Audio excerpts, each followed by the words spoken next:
নমস্কার বন্ধুরা, কেমন আছো তোমরা সবাই? আশা করছি সবাই খুব ভালো আছো। আমি বিন্দাস আছি। থাম্বনেলে আর টাইটেলে আমি যেটা লিখেছি তো সেটা তোমরা ভিডিও শুরুতেই বুঝতে পেরে গেলে যে আমি কোথায় এসেছি।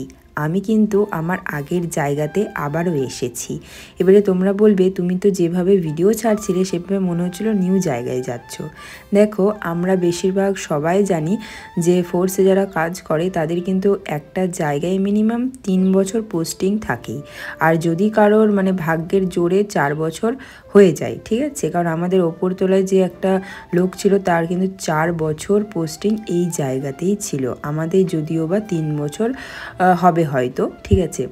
তো যাই হোক, দেখো আমি কিন্তু আমার সে আগের জায়গাতে আবারও ফিরে এসেছি। আগের বার কেন আসিনি সেটাও তোমাদেরকে আমি আগেই বলেছিলাম যে তোমাদের দাদাভাই যেহেতু অপারেশন হয়েছে ও বেশি লাগেজ বইতে পারবে না বা ওখানে নিয়ে গিয়েও সেভাবে কাজকর্ম করতে পারবে না, কারণ ফ্যামিলি রাখলে কিন্তু অনেক রকমের কাজকর্ম করতেও হয় ছেলেদেরকে, যেমন বাজার হাট, ঠিক আছে, তারপরে ওই শেষ হয়ে যাওয়া টুকটাক গাড়ি চালিয়ে ডাক্তারখানা নিয়ে যাওয়া। তো এইগুলো তোমাদের দাদাভাই অতটা সইতে পারতো না, যার কারণে ও কিন্তু একাই এসেছিল ওই 1-1.5 মাসের মতন। তারপরে বাড়ি গিয়ে আমাদেরকে কিন্তু নিয়ে এসেছে। তো আমাদেরও বাড়িতে বেশ লং টাইম থাকা হলো এবারে 4 মাস মতন। তো বাড়িতে ওই লং টাইম থেকে আবার এই কোয়ার্টারে আসতে কিন্তু বেশ ভালোই লাগলো। ওই কিছুদিন যায় তারপরে চলে আসি, ওইটা বেশ পোষায় না। তো এবারে বেশ একটা লং টাইম ছুটি কাটিয়ে কোয়ার্টারে আসলাম, সেই জিনিসটা কিন্তু বেশ ভালো লাগছে। তো আমি রোজকার মতন আর কি সকালে সমস্ত কাজকর্ম সেরে নিয়েছি। তোমরা তো আগেও আমার কোয়ার্টারের ভিডিও দেখেছো। তো এখন একটু লাইফটা চেঞ্জ হয়েছে, তার কারণ তোজসোনা আগের থেকে অনেকটাই বড় হয়ে গেছে সেই জন্য। আর হ্যাঁ, আমি আরেকটা কথা বলে রাখি, আমার কিন্তু কোয়ার্টারে আসার মিনিমাম 1 সপ্তাহ পর আমি এই যে ভিডিও শুরু করেছি, না হলে তোমরা আমার এই ঘরটাকে অতটাও ভালোভাবে দেখতে পারতে না, কারণ যা ধুলো বালি নোংরা ছিল আর ঘর দুয়ারের যা অবস্থা ছিল সেগুলো আমি ঢুকে দেখার পরে অবাক হয়ে গেছি রীতিমতো। আর এখন শীতকাল, আর এইখানে কিন্তু আমাদের ওয়েস্ট বেঙ্গলের থেকেও কিন্তু বেশি পরিমাণে শীত রয়েছে, যার কারণে কাজকর্ম করতে অনেকটাই প্রবলেম হয়েছে। আমরা এই কোয়ার্টারে এসে পৌঁছেছিলাম ওই 5:30টার দিকে, ঠিক আছে, ভোরে।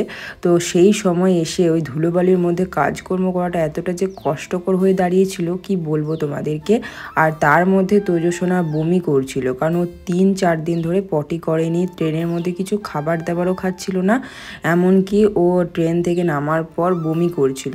আর ছেলের ওরকম অবস্থা দেখে কিন্তু আমার ভিডিও করতে একদমই ইচ্ছে হয়নি। আর তোমাদের দাদাভাই আর কি শরীরটাও খারাপ ছিল, আমারও খারাপ ছিল। হ্যাঁ, একটা জার্নি করাটা কতটা কষ্টকর তোমরা তো জানোই। তো সেই জন্য আর কি ভিডিও করা হয়ে ওঠেনি। তারপর কোয়ার্টারে এসেই যে 1 সপ্তাহ পর আমি কিন্তু ভিডিও স্টার্ট করেছি। বাড়ি থেকে আমি মাছের টক নিয়ে এসেছিলাম, তোমরা দেখেছিলে, সেটা কিন্তু শেষ হয়ে গেছে। আর এই যে এখানে এসেই কিন্তু মাছ পেয়ে গেছিলাম 1 সপ্তাহ পরে। তো মাছের পুটপুটি করেছি। আর তোমাদের দাদাভাইয়ের আজকে কিন্তু 12টা থেকে রাত্রি 9:30 পর্যন্ত ডিউটি আছে, যার কারণে বিকেলের সময় তো ডিউটিতেই থাকবে। তো ভাবলাম যে বিকেলে জলখাবারটাও ওকে টিফিনে প্যাক করে দেব।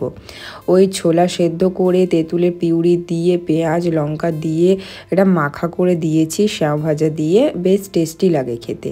আর এইদিকে ওকে ভাতে বেগুন ভাজা করে দিয়েছি, কচুর তরকারি আর মাছের টক। তো সেটা আমি টিফিনে প্যাক করে দিচ্ছি, কারণ ও 12টার সময় ভাতটা খেয়ে যেতে পারবে না, ওটাই বললো। কারণ সকালে জলখাবার খেয়েছে পরোটা, আর এত তাড়াতাড়ির মধ্যে ভাতটা খেয়ে যাওয়াটা কিন্তু অনেকটা কষ্টকর, সেই জন্য সব কিছু আমি প্যাক করে এই যে রেডি করে দিলাম। এখন শীতকাল, আর শীতকালে মেয়েদের সবচেয়ে বড় একটা প্রবলেম হচ্ছে মাথার খুশকি, চুল ওঠা, যেটা আমার প্রচন্ড পরিমাণে হচ্ছে। দেখতে পাচ্ছি স্ক্যাল্প পুরো ফাঁকা হয়ে আসছে, বুঝছো? তো হচ্ছে যে আমি কাল থেকে ভেবেই নিয়েছি যে আমি এবার নিজের যত্নটা খানিক করতেই হবে। এখানে এসে 17 দিন হয়ে গেছে যে আমরা চলে এসেছি এখানকে, তো একটুকু কিচ্ছু যত্ন নিতে পারছি না নিজের, এতটা বাচ্চা দুষ্টুমি করছে, যার জন্য কিন্তু আমার স্কিন হেয়ার খুব খারাপ হয়ে গেছে, ড্যামেজ হয়ে গেছে একটাই বলতে পারো। তো আমি এখন এই যে পেঁয়াজের রস ছাঁকতে বসেছি মিক্সিতে। এখন আমি পেঁয়াজগুলো পেস্ট করলাম, দিয়ে যে পেঁয়াজের রসটা ছেঁকে নিচ্ছি, মাথাতে এখন লাগাবো। এখন ঘুরতে বাজে 12টা, আমার সব হয়ে গেছে, শুধু তোজোকে স্নান করাবো। এক্ষুনি ফলের রস খাবেন একটু আগে, 5-10 মিনিট আগে। তো তারপর ওকে স্নান করাবো, এই যে জলটা গরম হচ্ছে, আমি যেন দাঁড়িয়ে আছি। 12টার মধ্যে যেহেতু বরের ডিউটি ছিল, যার কারণে সব কাজ আমার তাড়াতাড়ি হয়ে গেছে, রান্নাবান্না সব কিছু। আর তোজোকেও খাইয়ে দিয়ে নিয়েছি, মানে 12টার সময় তো ওর ভাত টাত খাবে না, ঠিক আছে। ও স্নান টান করিয়ে ওই মানে 12:30 পৌনে 1টার দিকে ভাত খাওয়াতে বসাই, কারণ ওটাই ওর অভ্যাস, 12টার সময়ও খেতে পারবে না, ঠিক আছে। যার কারণে আমি ভাবলাম চলো এই টাইমটাতে আমি কি করবো, তো নিজের একটু স্কিন কেয়ার হেয়ার কেয়ার করি। সেই জন্য স্কিনের জন্য একটা ফেস প্যাক বানিয়েছি, আর হেয়ারের জন্য আর কি আমি পেঁয়াজের রস করেছি। প্রচুর পরিমাণে হেয়ার ফল হচ্ছে, মানে বলার মতন ভাষা নেই, এত হেয়ার ফল হচ্ছে, ঠিক আছে। তো এই ফেস প্যাকটাও কিন্তু খুবই সুন্দর আসলে, কি বলতো, এটা লাগালে না স্কিন যাদের ড্রাই আছে না, খুব সুন্দর কাজ করবে তাদের স্কিনে, এই জিনিসটা খুবই ভালো।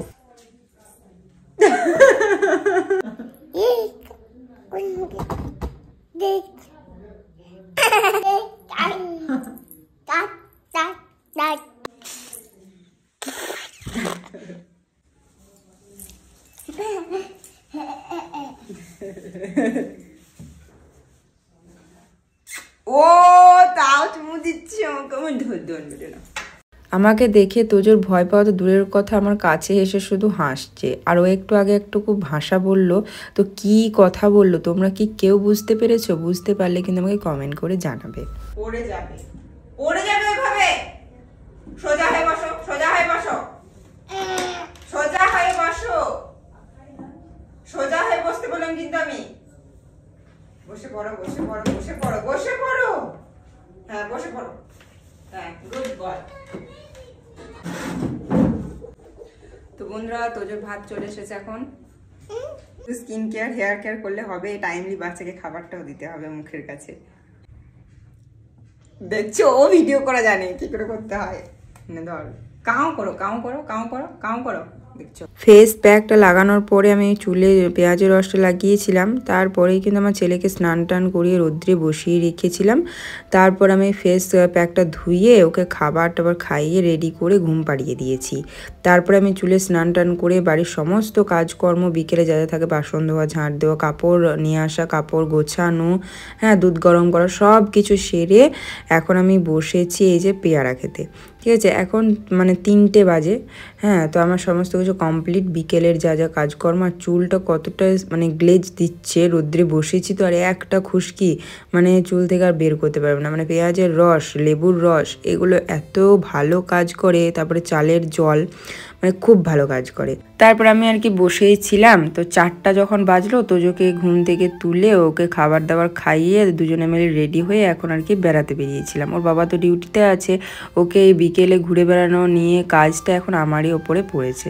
যত বাচ্চারা বড় হয় ততই কিন্তু খেলার দিকে প্রবণতাটা বাড়ে, তাই আমি ওকে আর ঘরে বসিয়ে রাখি না, বিকেল হলেই নিয়ে ওকে বেরিয়ে পড়ি। আমার মুখে ক্রিম নষ্ট করেছে এই ছেলেটা, কেমন আমাকে মুখে সেটা মাখিয়ে দিচ্ছে, মানে কত বড় সাহস ওর। তুই আমার মুখে ক্রিমটা কেন নষ্ট, তুই ওটা খাচ্ছিস,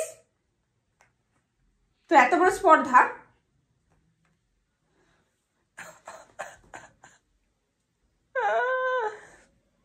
আমার রাতে রান্না বান্না সব শেষ, কাজকর্ম শেষ, এখন তোজোকে নিয়ে একটু বসবো খেলতে, একটু পরে তোমার দাদাভাই আসবে। তো চলো, কোয়ার্টারের প্রথম ভিডিও তোমাদের সাথে শেয়ার করলাম, কেমন লাগলো অবশ্যই বলবে। দেখা হবে নেক্সট ভিডিওতে, তোমরা সবাই ভালো থেকো।